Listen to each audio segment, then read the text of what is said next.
কুঠারাঘাত করতে হবে।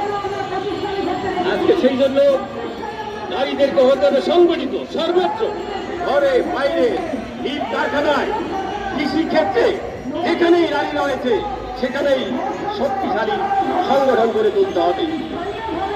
প্রিয় বন্ধুগণ, আজকে এই আন্তর্জাতিক নারী দিবস, আজকে শপথ নেওয়ার দিবস। এই দিবসটি শুধু পালন করার জন্য নয়, আজকে অনেক নারীরা আছে এই দিবসটাকে ফ্যাশন হিসেবে পালন করে থাকে। আমরা এখানে এসেছি শ্রমজীবী মানুষ, তারা কর্মে নিয়োজিত।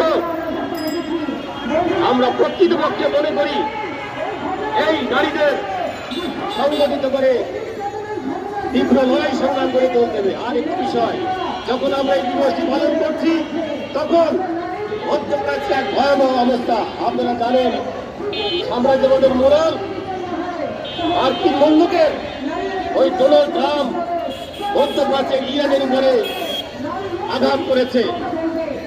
ইরানের হাজার হাজার লক্ষ লক্ষ মানুষ আজকে বিপর্যস্ত, হাজার হাজার মানুষ, নারী পুরুষকে খুন করা হয়েছে। ইরানের ধর্মীয় নেতা, সর্বোচ্চ নেতা আলী খামেনিকে ওই ডোনাল্ড ট্রাম্প হত্যা করেছে।